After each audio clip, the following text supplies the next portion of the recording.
पंडित जी के ब्लॉग गीता ज्ञान के जरिए उनसे कई लोग जुड़ गए। कुछ लोगों से तो बहुत अच्छी दोस्ती भी हो गई। पंडित जी सोचते हैं कि सब कुछ इंसान के इस्तेमाल के तरीके पर डिपेंड करता है। यही इंटरनेट लोगों को जोड़ भी सकता है और यही इंटरनेट बर्बाद भी कर सकता है। यही बात नॉलेज पर भी अप्लाई होती है। वरना ज्ञान के मामले में तो कहते हैं कि रावण भी बड़ा महाज्ञानी था, लेकिन उसके अहंकार और घमंड ने उसके ज्ञान को बेकार कर दिया था। ये सोचते हुए पंडित जी को एक बहुत पुराना किस्सा याद आ गया। ये उन दिनों की बात थी जब पंडित जी कॉलेज में थे। उनके जमाने में कोचिंग या ट्यूशन बहुत कम हुआ करते थे। क्लास में जो बच्चे इंटेलिजेंट होते थे वही दूसरों की हेल्प कर दिया करते थे। तब आज के जैसा कंपटीशन भी नहीं था, ना ही इतना ज्यादा प्रेशर। पंडित जी की क्लास में एक बहुत इंटेलिजेंट लड़का था, नाम था दिवाकर। पूरी क्लास उससे अपने डाउट्स क्लियर करती थी। एग्जाम टाइम में तो वो सेलिब्रिटी बन जाता। हर कोई उसके नोट्स की फोटोकॉपी करवा रहा होता था। दिवाकर वैसे तो हेल्पफुल था, लेकिन उसे अपनी नॉलेज का घमंड भी हो गया था। उसे लगता था कि उससे ज्यादा स्मार्ट और इंटेलिजेंट पूरे कॉलेज में कोई नहीं है। जूनियर्स और क्लासमेट्स तो उसके फैन थे ही, टीचर्स भी उसे बहुत अप्रिशिएट करते थे। वैसे वो था भी अप्रिसिएशन के काबिल, लेकिन उसका अहंकार एक दिन उसके सारे टैलेंट पर भारी पड़ने वाला था। उसी साल पंडित जी की क्लास में एक नए लड़के का एडमिशन हुआ। यह लड़का किसी और शहर के कॉलेज से माइग्रेट होकर उनके कॉलेज में आया था, क्योंकि उसके पापा का ट्रांसफर इस शहर में हो गया था। इस नए लड़के का नाम विजय था और वो भी स्टडीज में बहुत अच्छा था। नॉलेज तो था ही, साथ में बात करने का सलीका बहुत अच्छा था। विजय बहुत हम्बल और फ्रेंडली था। बहुत कम टाइम में उसने यहां पर फ्रेंड्स बना लिए। पंडित जी भी बहुत जल्दी उसके फ्रेंड बन गए। अगर दिवाकर और विजय का नॉलेज के बेस पर कंपटीशन होता तो दिवाकर ही जीतता, इसमें किसी को कोई शक नहीं था।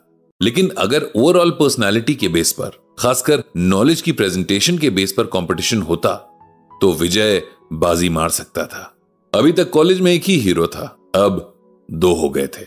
दिवाकर को अपना सिंहासन डोलता हुआ नजर आ रहा था। उसके अहंकार को विजय के रूप में एक अच्छा क्लासमेट न दिखकर एक कंपेटिटर दिख रहा था, जिसे खुद से कम साबित करना अब उसकी जिद बन गई थी। उन दिनों इंटर कॉलेज क्विज कंपटीशन की अनाउंसमेंट हुई। पिछले 2 साल से दिवाकर की कैप्टेंसी में उनका कॉलेज ही जीत रहा था। एक टीम में 4 स्टूडेंट्स होते थे और एक कॉलेज से 2 टीम्स पार्टिसिपेट करती थी। पंडित जी के कॉलेज से एक ही टीम जाती थी और पिछले 2 साल से जीतकर आ भी रही थी। इस बार दिवाकर की टीम तो बनी ही। विजय ने भी स्टूडेंट से बात की कि दूसरी टीम भी जानी चाहिए। भाई, जब कंपटीशन में अलाउड है तो 2 टीम जरूर जानी चाहिए।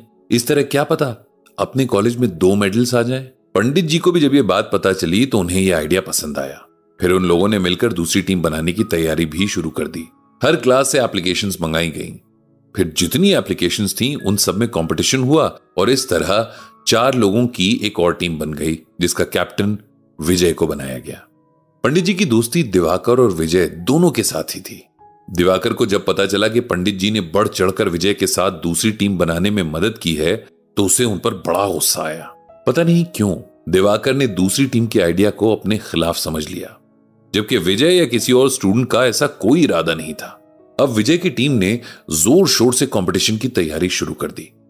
इधर दिवाकर की टीम और खुद दिवाकर एकदम श्योर थे कि उन्हें कोई हरा नहीं सकता और इस बार भी ट्रॉफी उन्हें ही मिलेगी।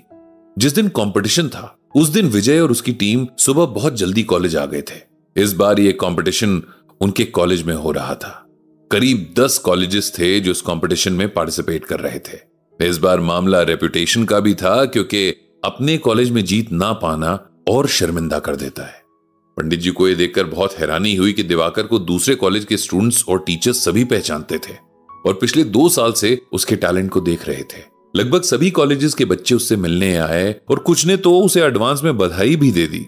वो श्योर थे कि दिवाकर और उसकी टीम ही जीतेंगे।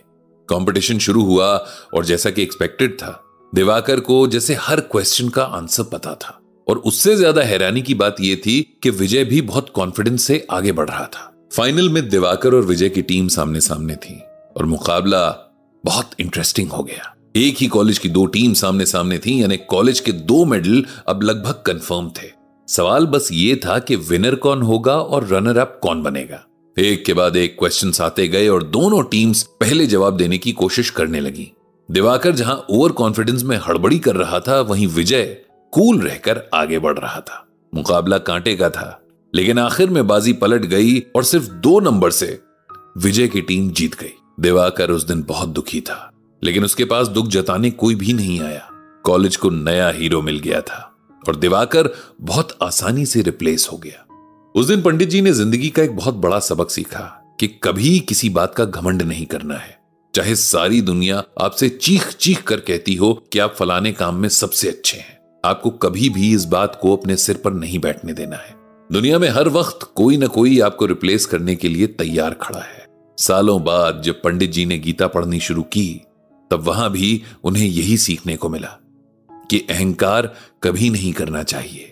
चाहे आप किसी बात में कितने भी अच्छे हों, आपका अहंकार उस गुण को खाक में मिला देगा। इसी ईगो या घमंड की वजह से कितने युद्ध हुए, कितने लोग तबाह हुए और कितना विनाश हुआ। लेकिन इंसान है कि इस बात को समझकर भी अनजान बना रहता है।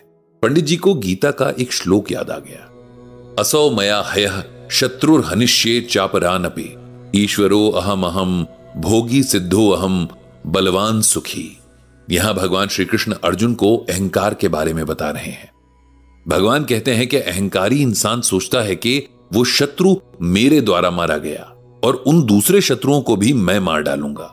मैं ईश्वर हूं, ऐश्वर्य को भोगने वाला हूं, मैं सब सिद्धियों से युक्त हूं और बलवान तथा सुखी हूं। अब सिंपल वर्ड्स में इसका मतलब समझते हैं। भगवान कहते हैं कि इंसान अहंकार यानी घमंड में खुद को सबसे ऊपर समझने लगता है।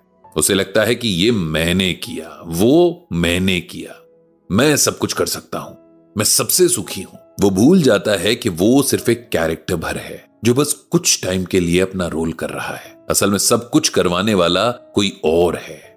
लेकिन अपने अहंकार के चलते इंसान ये बात समझ नहीं पाता। वो खुद को आत्मा, प्रकृति यानी नेचर और भगवान से ऊपर समझने लगता है और यही अहंकार उसका नाश भी करता है। अहंकार का मतलब ही यही है कि आप दूसरों को इंप्रेस करने की कोशिश कर रहे हैं। आपको अहंकार के लिए किसी दूसरे की जरूरत पड़ती है। जब आप अपनी जगह पर अकेले होते हैं तब वहां अहंकार नहीं हो सकता। कोई इंजीनियर बहुत मजबूत पुल बनाता है और इस बात से उसे अहंकार हो जाता है कि पुल को मैंने बनाया है, जबकि इंजीनियर ने जो सुंदरता और मजबूती उस पुल में डाली वो उसकी भीतरी प्रकृति की देन थी। उसने जिन जिन चीजों को इस काम में लगाया वे सब प्रकृति की ही देन है। फिर ये अहंकार करना कि ये मेरा काम है, ये बेकार है। जिस क्षण ये अहंकार व्यक्ति के अंदर आ जाता है उसके काम की क्वालिटी घटती जाती है। अहंकार से व्यक्ति काम पर अपना अधिकार जमाने लगता है और जब वो काम अच्छे से नहीं होता है तो उसे दुख होता है।